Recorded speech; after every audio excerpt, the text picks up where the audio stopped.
Hey guys, what's up? It is Jackelyn Shultz here, and I am back with another review for you. Today is like a redo of a mess up of a whole bunch of stuff, and I am excited to right my wrongs. But as always, if you are not already doing so, make sure you hit that red subscribe button. You can also turn on notifications so that you never miss a video, because you may see a video that I got some information wrong, and then you would miss my correction video like this one where I tell you the actual facts. All right, so before I get started on the actual product and I explain what I am talking about in terms of righting my wrongs and correcting some of the misinformation I gave you in a previous video, I also want to say that I appreciate all of your comments that you are leaving on all of my videos.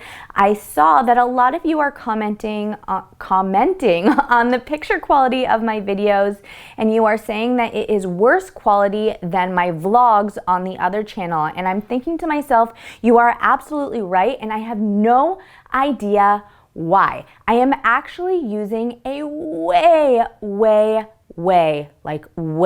better camera in these videos and a microphone as opposed to the one I'm using in my vlogs, so there's no reason why the picture quality should be worse. I called my brother, who is like the technology expert guru, and I figured out it's because I am setting up my camera and then just filming. Did I just spit? I think I just spit. I am filming willy-nilly. Yes, I'm using the term willy-nilly. Just filming myself because I figure in post-production I can center myself, I could correct the color, I could bring you closer or further away from me, and in doing so I am messing up the quality of the video. So my brother told me that I should have this on my phone so I can actually see myself and see that I'm centered and see that it's close up, so I don't have to mess with the quality of the picture afterwards in post-production. So I would appreciate if you let me know in the comments if you think the quality of this video is up to par or at least better than previous videos, because I always want to get better. All right, let's move right on to the product and let me explain to you why I am going back on a previous review and everything I said before or prior. All right, so you may remember, or maybe you don't if you didn't watch this far back and you're a new subscriber, and if you are, hi, welcome. In a past video, I reviewed something called the Thaw Claw. Now, I am not much of a chef, not much of a cook, and especially before quarantine, because let me tell you, since quarantine started, I am like a freaking Martha Stewart. No joke. But anyways, before quarantine started, I'm a typical mom. I was running around everywhere. I didn't have time, nor did I have the ability, I just didn't want to think about my dinner or the meals that my family was having way in advance, like in the morning. So I never took out meat or anything to thaw in the morning. I was always last minute. And because of that, I wanted to find a product that will thaw my meat faster. There was a big debate too about thaw and de-thaw, and I looked it up. You can kind of use those two words interchangeably. But anyways, I found the Thaw Claw. I reviewed it. I gave it 2 thumbs up. I thought it was great. The purpose of the Thaw Claw was to hold your meat underwater so it thaws or de-thaws or defrosts quicker. Therefore, you can cook the meat quicker and you don't have to wait hours and hours and hours for your meat or whatever the product is to be defrosted. And I was like, yeah, way to go, I like it.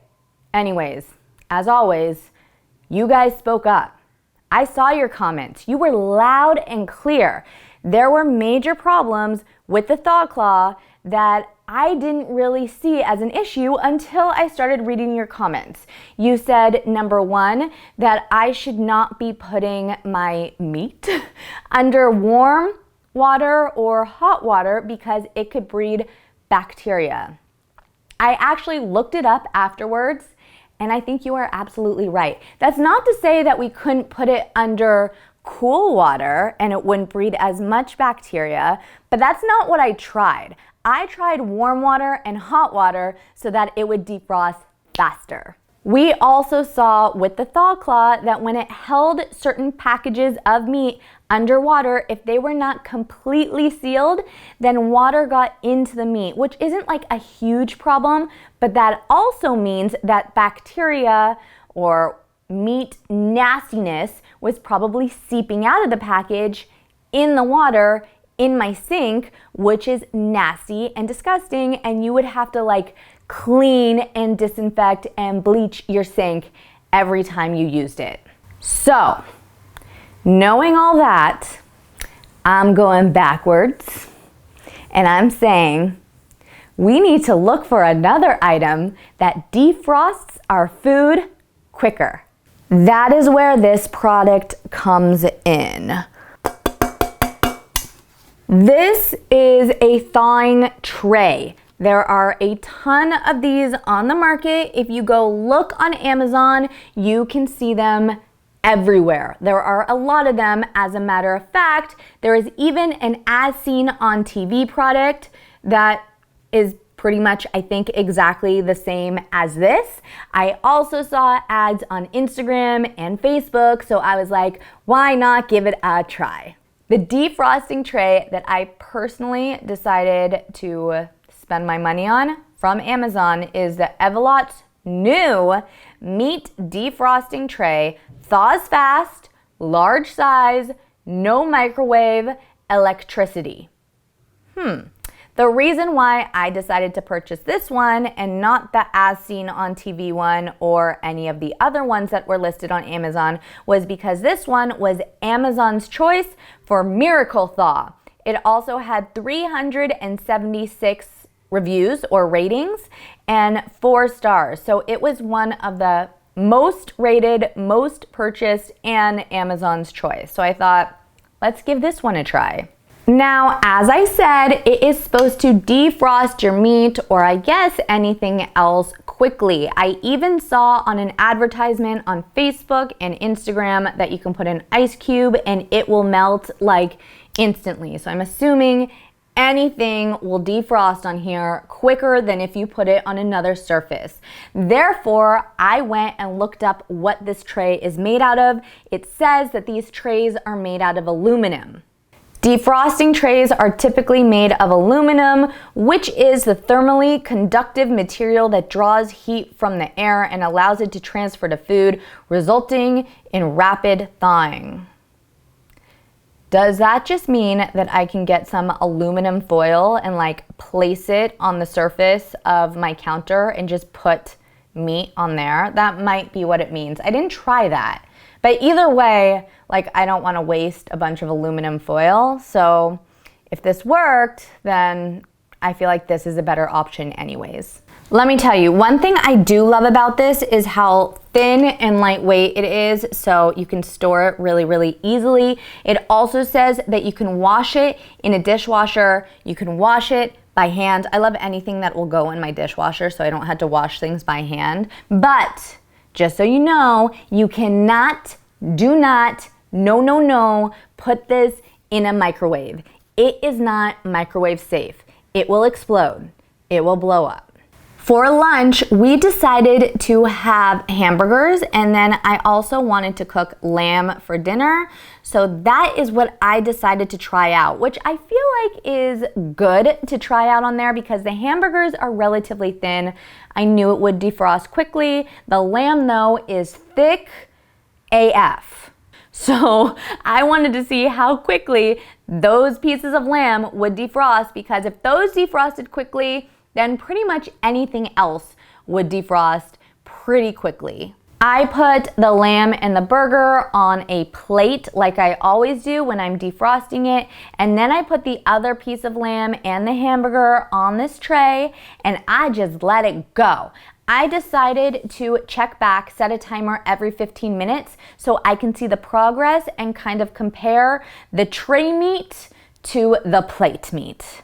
It was really evident from the start, even after the first 15 minutes, that it was defrosting my meat way quicker on the tray than it was on the plate. I went back multiple times. I set my alarm for 15-minute increments, and every time that alarm went off, I went back to check on it, and it was apparent that the meat that was on the tray was defrosting a lot faster than the meat that was on the plate. It took the meat that was on this defrosting tray about an hour to defrost completely. Obviously, the hamburger was way less time, but altogether, with the lamb and the hamburger, it took about an hour. Now, the one on the plate took an additional hour and a half or something like that. So it was more than double the amount of time as the meat that was on the tray.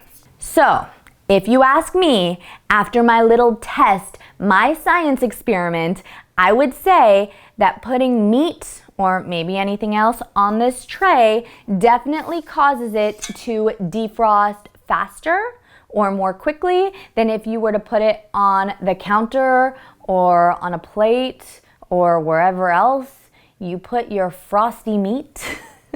There is something that I do need to discuss with you and bring up though, and that's these little rubber corners. When I was reading the comments, I read that it was very inconsistent as to whether or not the trays actually came with these rubber corners. Like, some people were taking pictures and saying that their tray did come with them, and then some other people were saying they didn't. Mine did. Mine came with the rubber corners.